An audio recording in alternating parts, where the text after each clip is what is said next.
पश्चिम बंगाल की सियासत में एक ऐसा नाम उभरा है जो सिर्फ राजनीति नहीं बल्कि इतिहास की किताबों में दर्ज हो सकता है। जब तृणमूल कांग्रेस ने राज्यसभा चुनाव के लिए अपने उम्मीदवारों की सूची जारी की तो एक नाम ने सबको चौंका दिया। नाम है मेनका गुरुस्वामी। अगर सब कुछ योजना के मुताबिक हुआ तो भारत की संसद को पहली बार एक खुलकर अपनी पहचान स्वीकार करने वाली लेस्बियन सांसद मिल सकती है। और ये सिर्फ एक राजनीतिक नियुक्ति नहीं होगी, ये सामाजिक, संवैधानिक और सांस्कृतिक बदलाव का प्रतीक बन सकती है। आगे हम बात करेंगे, उससे पहले बता दें कि भारत में एक जज भी हैं जो लेस्बियन है और नॉर्वे के पीएम लेस्बियन है। तो अब समाज बदल रहा है और सब इस बात को स्वीकार कर रहे हैं। ऐसे में अब लेस्बियन को स्वीकार ना करना है, खुलकर इस पर बात ना करना पुराने जमाने की बात है। मेनका गुरुस्वामी सुप्रीम कोर्ट की धाकड़ वकील हैं। उनकी पहचान सिर्फ एक तेज तर्रार लीगल माइंड के रूप में नहीं बल्कि एक साहसी सामाजिक आवाज के तौर पर भी है। उन्होंने अपनी पार्टनर अरुंधति काटजू के साथ मिलकर 2018 में भारत के सबसे ऐतिहासिक कानूनी फैसलों में से एक को संभव बनाया और वो था सेक्शन 377, जिसे सुप्रीम कोर्ट ने खत्म कर दिया था। सुप्रीम कोर्ट ने नवतेज सिंह बनाम केंद्र सरकार के मामले में फैसला सुनाते हुए आईपीसी की धारा 377 के उस हिस्से को असंवैधानिक करार दिया जो सहमति से बने समलैंगिक संबंधों को अपराध मानता था। यह फैसला सिर्फ कानूनी जीत नहीं थी बल्कि ये लाखों LGBTQ+ भारतीयों की गरिमा की पुनर्स्थापना थी। मेनका और अरुंधति ने इस केस में याचिकाकर्ताओं की ओर से पैरवी की। बाद में CNN को दिए इंटरव्यू में दोनों ने सार्वजनिक रूप से स्वीकार किया कि वो एक लेस्बियन कपल हैं और ये लड़ाई उनके लिए पर्सनल भी थी। जानकारी देते चलें कि मीडिया में छपी खबरों की माने तो मेनका का पारिवारिक बैकग्राउंड भी दिलचस्प है। उनके पिता मोहन गुरुस्वामी कभी बीजेपी के स्ट्रेटेजिस्ट रहे हैं। वो अटल बिहारी वाजपेयी सरकार में वित्त मंत्री यशवंत सिन्हा के विशेष सलाहकार थे। दिलचस्प बात यह है कि यशवंत सिन्हा खुद 2021 में तृणमूल कांग्रेस में शामिल हो गए थे, लेकिन मेनका ने हमेशा अपनी वैचारिक पहचान स्वतंत्र रखी, प्रोग्रेसिव, संवैधानिक और मानवाधिकार केंद्रित। इसके साथ ही साथ अभी हाल ही में मेनका तब चर्चा में आए जब उन्होंने TMC की ओर से आईपैक से जुड़े मामले में पैरवी की।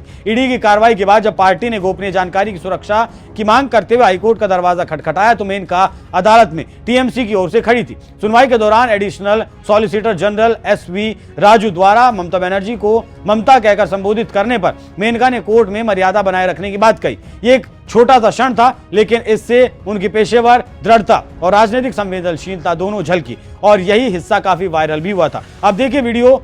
Please mute yourself then. Please mute yourself. Please mute yourself. All right? This is unbecoming conduct. And the next time you want to, as law officer, refer to a sitting chief minister by her name, give her the dignity of calling her the chief minister of a state, a multi-term chief minister. There is a certain decorum to be maintained in a courtroom, Mr. Raju. I want to be clear here.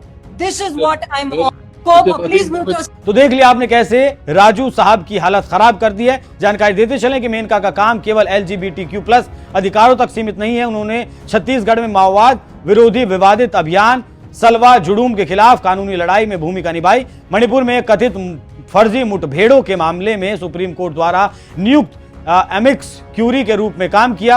Agusta Westland VVIP helicopter case में पूर्व air force chief SP त्यागी की ओर से पैरवी की। उनकी शैक्षणिक पृष्ठभूमि भी प्रभावशाली है। नेशनल लॉ स्कूल, हार्वर्ड और ऑक्सफोर्ड जैसी संस्थाओं से पढ़ाई। 2019 में टाइम मैगजीन ने उन्हें दुनिया की 100 सबसे प्रभावशाली लोगों में शामिल किया था।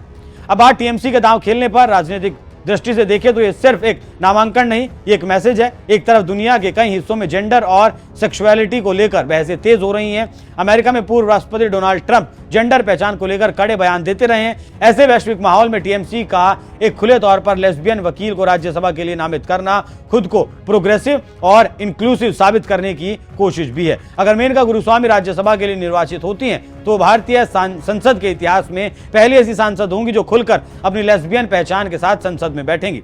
भारत में LGBTQ समुदाय को अभी भी सामाजिक स्वीकार्यता, कानूनी अधिकारों और राजनीतिक प्रतिनिधित्व के स्तर पर लंबा सफर तय करना है। समान विवाह अधिकार जैसे मुद्दे अभी भी अधर में हैं। ऐसे में संसद के भीतर उस समुदाय की सीधी आवाज होना नीति निर्माण पर गहरा असर डाल सकता है। जानकारों की माने तो मेनका की उम्मीदवारी एक बड़े सामाजिक बदलाव का संकेत है। ये बताती है कि भारतीय लोकतंत्र धीरे धीरे अपनी विविधता को स्वीकार कर रहा है, लेकिन साथ ही ये भी सच है कि ये कदम राजनीतिक गणित से अलग नहीं, टीएमसी बंगाल में अपनी प्रोग्रेसिव छवि को मजबूत करना चाहती है। राष्ट्रीय स्तर पर बीजेपी के खिलाफ एक वैचारिक लड़ाई के रूप में वो खुद को लिबरल विकल्प के रूप में पेश कर रही है। अब देखना होगा कि आगे कितना फायदा ममता को मिलता है और इसका असर समाज पर क्या होता है। लेकिन ममता के दांव से मोदी शाह की हालत खराब तो जरूर हुई होगी।